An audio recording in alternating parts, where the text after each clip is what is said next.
ನಮಸ್ಕಾರ. ಇವತ್ತು ಬೆಳಗಿನ ಜಾವ 2:30 ಗಂಟೆಗೆ ನಮ್ಮ ಕರ್ನಾಟಕದ ನಂಬರ್ 1 ಮುಖ್ಯಮಂತ್ರಿಗಳು, ಜನಪ್ರಿಯ ನಾಯಕರು, ಒಕ್ಕಲಿಗ ಸಮುದಾಯದ ಪ್ರಮುಖ ಮುಖಂಡರು ಆದಂಥ ಎಸ್.ಎಂ. ಕೃಷ್ಣರವರು ದೈವಾಧೀನರಾಗಿರುತ್ತಾರೆ. ಇದು ಕರ್ನಾಟಕ ರಾಜ್ಯಕ್ಕೆ ಒಂದು ತುಂಬಲಾರದ ನಷ್ಟ ಆಗಿದೆ. ಯಾಕಂತಂದರೆ ಒಬ್ಬ ಪ್ರತಿಭಾವಂತ ರಾಜಕಾರಣಿಯನ್ನು, ವರ್ಣರಂಜಿತ ರಾಜಕಾರಣಿಯನ್ನು ಕಳ್ಕೊಂಡಿದ್ದೀವಿ. ಮಾನ್ಯ ಎಸ್.ಎಂ. ಕೃಷ್ಣರವರು ವಿದೇಶದಲ್ಲಿ ಓದ್ಕೊಂಡು ಬಂದು ಸೋಷಲಿಸ್ಟ್ ಪಾರ್ಟಿಯಿಂದ ರಾಜಕಾರಣಕ್ಕೆ ಪಾದಾರ್ಪಣೆ ಮಾಡಿ ಆಮೇಲೆ ಕಾಂಗ್ರೆಸ್ ಪಕ್ಷಕ್ಕೆ ಸೇರಿ ಕಾಂಗ್ರೆಸ್ ಪಕ್ಷದಲ್ಲಿ ಸಕ್ರಿಯವಾಗಿ ತೊಡಗಿಸ್ಕೊಂಡು ಎಸ್.ಎಂ. ಕೃಷ್ಣರವರು ರಾಜಕಾರಣದಲ್ಲಿ ಕೈ ಹಾಕದೇ ಇರತಕ್ಕಂಥ ಹುದ್ದೆನೇ ಇಲ್ಲ.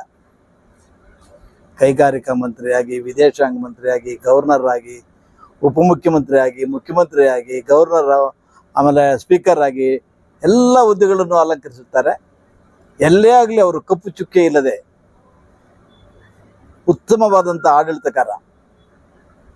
ಆತನು ಮುಖ್ಯಮಂತ್ರಿ ಆದಾಗ ಮೊನ್ನೆ ಯಾವುದೋ ಒಂದು ಇಂಟರ್ವ್ಯೂಲ್ ನೋಡಿದೆ, ನಿಮಗೆ ರಾಜಕಾರಣದಲ್ಲಿ ಬೇಸರ ಆಗಿದ್ದು, ತೊಂದರೆ ಇದಾಗಿದ್ದಂಥ ಯಾವುದು ಅಂತ ಒಂದು ಸನ್ನಿವೇಶನ ಮಾಧ್ಯಮದವ್ರು ಕೇಳಿದಾಗ ಹೇಳ್ತಾನೆ, ನಾನು ಮುಖ್ಯಮಂತ್ರಿ ಆಗಿದ್ದಾಗ ನಮ್ಮ ಕರ್ನಾಟಕದಲ್ಲಿ ಮಳೆ ಇಲ್ಲದೆ ಅನಾವೃಷ್ಟಿಯಾಗಿತ್ತು. ಅದ್ರ ಜೊತೆಗೆ ನಾಗಪ್ಪ ಅವರು ಕೊಲೆ ಆಗಿತ್ತು, ವೀರಪ್ಪನ ಎತ್ಕೊಂಡು ಹೋಗಿ ಇದು ಮಾಡಿದರು. ರಾಜ್ಕುಮಾರ್ ಅವರು ಕಿಡ್ನ್ಯಾಪ್ ಮಾಡಿದರು, ಮಳೆ ಇಲ್ಲ. ತಮಿಳ್ನಾಡವ್ರು ನೀರು ಬಿಡಬೇಕು ಅಂತ ಗಲಾಟೆ, ಸುಪ್ರೀಂ ಕೋರ್ಟ್ ಆದೇಶ ಮಾಡಿಬಿಡ್ತು. ಅಂಥ ಒಂದು ಸಂದಿಗ್ಧ ಪರಿಸ್ಥಿತಿಯಲ್ಲಿ ಕೂಡ ಧೃತಿಗೆಡದೆ ಎಲ್ಲನೂ ನಿಭಾಯಿಸ್ಕೊಂಡು ಬಂದೆ ಅಂತ ಹೇಳಿದರು. ಅಂಥ ಒಂದು ಧೀಮಂತ ನಾಯಕ ಎಸ್.ಎಂ. ಕೃಷ್ಣ ಅವರು. ಎಸ್.ಎಂ. ಕೃಷ್ಣರವರು ನಮ್ಮ ಮುಳಬಾಲ್ ತಾಲೂಕಿಗೆ ಬಹಳ ಒಡನಾಟ ಇದೆ. ಹೇಗೆ ಅಂತಂದರೆ, ದಿವಂಗತ ಎಂ.ಇ. ಕೃಷ್ಣಪ್ಪನವರು ಎಂ.ಇ. ಕೃಷ್ಣಪ್ಪನವರೇ ಅವರನ್ನು ಇಂದಿರಾ ಗಾಂಧಿ ಅವರಿಗೆ ಪರಿಚಯ ಮಾಡಿಕೊಟ್ರು ಅನ್ನೋ ಒಂದು ಇದು ನನಗೆ ತಿಳಿದಿರ್ತಕ್ಕಂಥ ಮಾಹಿತಿ. ಅದ್ರ ಜೊತೆಗೆ ಎಸ್.ಎಂ. ಕೃಷ್ಣ ಅವ್ರ ಹತ್ರ ನಾನು ನಮ್ಮ ಅಶೋಕ್ ಕೃಷ್ಣಪ್ಪ ಅವರ ಜೊತೆ ಭಾಳಷ್ಟು ಸಲ ಹೋಗಿದ್ದೆ. ಭಾಳ ಸರಳ, ಸಜ್ಜನ, ಎಲ್ಲೂ ಅಲ್ಕ ಮಾತ್ರ ಮಾತಾಡೋದಾಗಲಿ, ಯಾರನ್ನ ರೇಗೋದಾಗಲಿ ಇಂಥವು ಯಾವುದೂ ಅವರಲ್ಲಿ ಯಾವತ್ತೂ ಕಂಡಿರಲಿಲ್ಲ. ನಾವು ಅವ್ರ ಜೊತೆ ಹೋದಾಗ ಅವ್ರಿಗೂ ಅವರ ಕುಟುಂಬಕ್ಕೂ ಬಹಳ ಒಡನಾಟ ಇತ್ತು. ಆಮೇಲೆ ನಾನು ಈ ನಿಮ್ಮ ಮುಖಾನ ಸತ್ಯ ಹೇಳ್ಬೇಕಾಗತ್ತೊಂದು, ಅವ್ರ ಮನೆಯಲ್ಲಿ ನಾನು ಗವರ್ನರ್ ಆಗಿದ್ದಾಗ, ನಾನು ನಮ್ಮ ಅಶೋಕ್ ಕೃಷ್ಣಪ್ಪರು ಹೋಗಿದ್ದಾಗ, ಅವ್ರ ಮಿಸ್ಸಸ್ ಧರ್ಮಪತ್ನಿಯವರಾದಂಥ ಪ್ರೇಮಕ್ಕ ಅವರು ಅಶೋಕ್ ಕೃಷ್ಣಪ್ಪನವ್ರ ಹತ್ರ ಹೇಳಿದ್ದೇನೆಂದರೆ, ಪಾಪ ಸಿದ್ದರಾಮಯ್ಯನ ಕಾಂಗ್ರೆಸ್ ಕರ್ಕೊಂಡಿದ್ದೀವಿ, ಅವನಿಗೇನಾದರೂ ಸ್ಥಾನಪಾನ ಕೊಡಲಿಲ್ಲ ಅಂದರೆ ನಾವು ಹೈಕಮಾಂಡ್ ಸುಮ್ಮನೆ ಬಿಡಲ್ಲ ಅಂತ ಹೇಳಿದ್ರೆ ಅಮ್ಮ. ಇದು ಸತ್ಯ. ಇದು ಎಸ್.ಎಂ. ಕೃಷ್ಣ ಅವರೇ ಸಿದ್ದರಾಮಯ್ಯನ ಕರ್ಕೊಳ್ಳೋಕ್ಕೆ ಕಾರಣ ಅಂತ ಹೇಳಿದ್ರು. ಅದ್ರ ಜೊತೆಗೆ ಇವತ್ತು ನಮ್ಮ ಡೆಪ್ಟಿ CM ನಮ್ಮ ಡಿ.ಕೆ. ಶಿವಕುಮಾರ್ ಸಾಹೇಬರು, ಅವರು ಇಷ್ಟೊಂದು ದೊಡ್ಡ ಮಟ್ಟದ ರಾಜಕಾರಣಿ ಆಗಬೇಕಾದ್ರೆ ಎಸ್.ಎಂ. ಕೃಷ್ಣ ಅವರ ಆಶೀರ್ವಾದ ಕೂಡ ಇದೆ. ಅದೇ ರೀತಿಯಾಗಿ ಅವರು ಕೂಡ ಅಷ್ಟೇ ವಿಶ್ವಾಸ ಇಟ್ಕೊಂಡು ಎಸ್.ಎಂ. ಕೃಷ್ಣರವರಲ್ಲಿದ್ದರು. ಇದಾದ ಮೇಲೆ ಈಗ ಸಂಬಂಧಗಳು ಕೂಡ ಬೆಳೆಸ್ಕೊಂಡಿದ್ದಾರೆ. ಇವತ್ತು ನಮ್ಮ ಡಿ.ಕೆ. ಶಿವಕುಮಾರ್ ಅವರು ಸಾಹೇಬ್ರು ಏನಾದರೂ ಇಷ್ಟೊಂದು ದೊಡ್ಡ ಮಟ್ಟಕ್ಕೆ ಬೆಳಿಬೇಕಾದ್ರೆ ಅದರಲ್ಲಿ ಪ್ರಮುಖವಾಗಿ ನಮ್ಮ ಎಸ್.ಎಂ. ಕೃಷ್ಣ ಅವರ ಪಾತ್ರ ಬಹಳಷ್ಟಿದೆ. ಅವರ ಶಿಷ್ಯನಾಗಿ ಅವರನ್ನು ಒಂದು ಕೊಡುಗೆಯಾಗಿ ಕರ್ನಾಟಕಕ್ಕೆ ನಮಗೆ ನೀಡಿದ್ದಾರೆ. ಇವತ್ತು ಧೀಮಂತ ನಾಯಕ, ಕಾಂಗ್ರೆಸ್ಸಲ್ಲಿ ಒಬ್ಬ ಧೀಮಂತ ನಾಯಕ ಅಂದರೆ ನಮ್ಮ ಡಿ.ಕೆ. ಶಿವಕುಮಾರ್ ಅವರು. ಅವ್ರು ಕೊಟ್ಟಿರ್ತಕ್ಕಂಥ ಹೆಗ್ಗಳಿಕೆ ಕೂಡ ನಮ್ಮ ಎಸ್.ಎಂ. ಕೃಷ್ಣ ಅವ್ರಿಗೆ ಸೇರುತ್ತೆ. ಆಮೇಲೆ ಇದ್ರ ಜೊತೆಗೆ ಶಾಲಾ ಮಕ್ಕಳಿಗೆ ಊಟ ವ್ಯವಸ್ಥೆ ಪ್ರಪ್ರಥಮವಾಗಿ ಎಸ್.ಎಂ. ಕೃಷ್ಣ ಅವ್ರು ಮಾಡಿದ್ರು. ಬಿಸಿಯೂಟ, ಅನ್ನಭಾಗ್ಯ. ಅದ್ರ ಜೊತೆಗೆ ರೈತರ ಪಂಪ್ಸೆಟ್ಗಳಿಗೆ ಏನು ಮೊದಲು ವಿದ್ಯುತ್ ಶುಲ್ಕ ವಿಧಿಸ್ತಾ ಇದ್ರು, ಅದನ್ನು ಕ್ಯಾನ್ಸಲ್ ಮಾಡಿದ್ರು ಎಸ್.ಎಂ. ಕೃಷ್ಣ ಅವರು.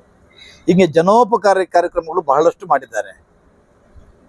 ಇವತ್ತು ನಮ್ಮ ಮಧ್ಯೆ ಅವರು ಇಲ್ಲದೇ ಇದ್ರೂ ಕೂಡ ಅವರು ಮಾಡಿರ್ತಕ್ಕಂಥ ಕಾರ್ಯಗಳು ನಮ್ಮ ಮುಂದೆ ಇರ್ತವೆ. ನೆನೆಸ್ಕೊಳ್ಳುವಂಥ ಒಂದು ಕಾರ್ಯಗಳನ್ನು ಅವ್ರು ಮಾಡಿದ್ದಾರೆ.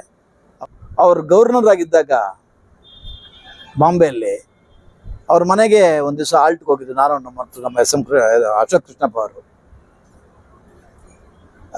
ನಮ್ಮ ಅಶೋಕ್ ಕೃಷ್ಣಪ್ಪ ಅವರ ಒಡನಾಟ ಹೆಂಗಿತ್ತು ಅಂತಂದರೆ, ಕೋಲಾರ ಜಿಲ್ಲಾ ಪಂಚಾಯತಿಗೆ ಅವರು ಜಿಲ್ಲಾ ಪಂಚಾಯತ್ ಸದಸ್ಯರಾಗಿ ಆಯ್ಕೆ ಆದಾಗ ಇಲ್ಲಿ ಆಗ ನಮ್ಮ ಸಂಸತ್ ಸದಸ್ಯರಾಗಿದ್ದಂಥ KH ಮುನಿಯಪ್ಪನವ್ರಿಗೂ ಅವ್ರನ್ನ ಅಧ್ಯಕ್ಷ ಮಾಡೋಕ್ಕೆ ಇಷ್ಟ ಇರಲಿಲ್ಲ. ವಿ ಮುನಿಯಪ್ಪನವ್ರು ಮಂತ್ರಿಗಳಾಗಿದ್ದರು, ಅವ್ರಿಗೂ ಇಷ್ಟ ಇರಲಿಲ್ಲ. ಆದ್ರೂ ಸಹ SM ಕೃಷ್ಣ ಅವರು ಮತ್ತು ನಮ್ಮ A ಕೃಷ್ಣಪ್ಪನವರ ಒಂದು ಮುತುವರ್ಜಿಯಿಂದ ಅಶೋಕ್ ಕೃಷ್ಣಪ್ಪ ಅವರನ್ನು ಅಧ್ಯಕ್ಷನಾಗಿ ಮಾಡಿದ್ರು. ಅದೇ ರೀತಿಯಾಗಿ ನಮ್ಮ ಮುಲ್ಬಾಲ್ಗೊಂದ್ಸಲ ಬಂದಿದ್ದಾಗ ನಾವು ಕೂಡ ಇಲ್ಲಿ ಅವ್ರು ರಿಸೀವ್ ಮಾಡಿಕೊಂಡು ಇದು ಮಾಡಿದ್ವು. ನಾ ಕಂಡಂಥ ರಾಜಕಾರಣಿಗಳಲ್ಲಿ ಬಹಳ ವಿರಾಳವಾದ ರಾಜಕಾರಣಿ, ಅಪರೂಪದ ರಾಜಕಾರಣಿ SM ಕೃಷ್ಣ ಅವರು. ಇವತ್ತು ಬೆಂಗಳೂರಲ್ಲಿ IT BTಯಲ್ಲಿ ಏನಾದರೂ ಪ್ರಪಂಚದಲ್ಲಿ ಏನಾದರೂ ಇದಾಗಿದೆ ಅಂತಂದರೆ ಅದು ನಮ್ಮ SM ಕೃಷ್ಣ ಅವ್ರದ್ದು. ವಿಕಾಸೌಧ ಅಂದರೆ ಅವ್ರದ್ದು. ಹೀಗೆ ನಾನಾ ರೀತಿಯಲ್ಲಿ ಉತ್ತಮವಾದಂಥ ಕಾರ್ಯಗಳನ್ನು ಕೈ ಬಿಟ್ಟು ಹೋಗಿದ್ದಾರೆ. ಇವತ್ತು ಅವರು ದೈವಾಧೀನರಾಗಿರೋದು ನಮಗೆಲ್ರಿಗೂ ಕೂಡ ನೋವಿದೆ. ನಾವೇ ಹಿಂಗೆ ಅಂದ್ಕೊಳ್ತೀವಿ, ನಿಜವಾಗ್ಲೂ ನನಗೆ ಒಂಥರ ದುಃಖನೇ ಆಗುತ್ತೆ. ಯಾಕಂದರೆ ಅವರ ರಾಜಕಾರಣದ ಕೊನೆಗಳಿಗೆಯಲ್ಲಿ ಪಕ್ಷ ಬಿಟ್ಟೋಗಿದ್ದು ಎಲ್ಲ ಕೂಡ ನಮಗೆ ನೋವಿದೆ. ನಮ್ಮ SM ಕೃಷ್ಣರವರು ದೈವಾಧೀನರಾಗಿರೋದಕ್ಕೆ ನಮ್ಮ ರಾಜ್ಯ ಸರ್ಕಾರ ನಾಳೆ ರಜಾ ಘೋಷಿಸಿದೆ. ನಾಳೆ ಅವರ ಒಂದು ಪಾರ್ಥಿವ ಶರೀರವನ್ನು ಅವರ ಹುಟ್ಟೂರಾದಂಥ ಮದ್ದೂರಿನ ಸೋಮೇನಹಳ್ಳಿಗೆ ಕೊಂಡೊಯ್ಯಲಾಗ್ತಾ ಇದೆ. ಅಲ್ಲಿ ಅಂತರ್ಕ್ರಿಯೆಗಳನ್ನು ನೆರವೇರಿಸ್ತಾ ಇದ್ದಾರೆ. ಆ ಹಿನ್ನೆಲೆಯಲ್ಲಿ ಸರ್ಕಾರಿ ರಜಾ ಘೋಷಿಸಲಾಗಿದೆ ಮತ್ತು ಸರ್ಕಾರಿ ಮರ್ಯಾದೆಗಳೊಂದಿಗೆ ಅವರ ಭೌತಿಕ ಶರೀರಕ್ಕೆ ಸರ್ಕಾರ ಮರ್ಯಾದೆಗಳನ್ನು ಮಾಡಿ ಮುಂದಿನ ಅಂತ್ಯಕ್ರಿಯೆಗಳನ್ನು ಮಾಡ್ತಾ ಇದ್ದಾರೆ. ನಮ್ಮ ಸರ್ಕಾರ ಇವತ್ತು ಅವರು ಮಾಡಿರ್ತಕ್ಕಂಥ ಸೇವೆಯನ್ನು ನೆನೆಸಿ 3 ದಿವಸ ಶೋಕಾಚರಣೆ ಮತ್ತು ರಜಾ ಘೋಷಿಸಿರೋದು ಮತ್ತು ಸರ್ಕಾರ ಗೌರವಪೂರ್ವಕವಾಗಿ ಅವ್ರನ್ನ ನಡೆಸ್ಕೊಂಡು ಬರ್ತಾ ಇರೋದಕ್ಕೆ ನಿಜವಾಗ್ಲೂ ನಮ್ಮ ಸರ್ಕಾರಕ್ಕೆ, ಸಿದ್ದರಾಮಣ್ಣ ಮತ್ತು DK ಶಿವಕುಮಾರ್ ಅವರ ಸರ್ಕಾರಕ್ಕೆ ನಾನು ಒಬ್ಬ ಸಾಮಾನ್ಯ ಕಾಂಗ್ರೆಸ್ ಕಾರ್ಯಕರ್ತನಾಗಿ ಅಭಿನಂದನೆ ಸಲ್ಲಿಸೋಕ್ಕೆ ಇಚ್ಛೆಪಡ್ತೇನೆ. ಇವತ್ತು ಅವ್ರ ಕುಟುಂಬ ಅವ್ರು ಕಳ್ಕೊಂಡು ದುಃಖದಲ್ಲಿದೆ. ಆ ಕುಟುಂಬಕ್ಕೆ ಆ ದುಃಖನ ಭರಿಸುವಂಥ ಶಕ್ತಿ ದೇವರು ಕೊಡಲಿ. ಆಮೇಲೆ ಅವ್ರ ಆತ್ಮಕ್ಕೆ ಶಾಂತಿ ಸಿಗಲಿ, ಸ್ವರ್ಗ ಪ್ರಾಪ್ತಿಯಾಗಲಿ. ಮತ್ತೊಮ್ಮೆ SM ಕೃಷ್ಣ ಅವರು ಕರ್ನಾಟಕ ರಾಜ್ಯದಲ್ಲಿ ಹುಟ್ಟಿ ಈ ರಾಜ್ಯದ ಸೇವೆಯನ್ನು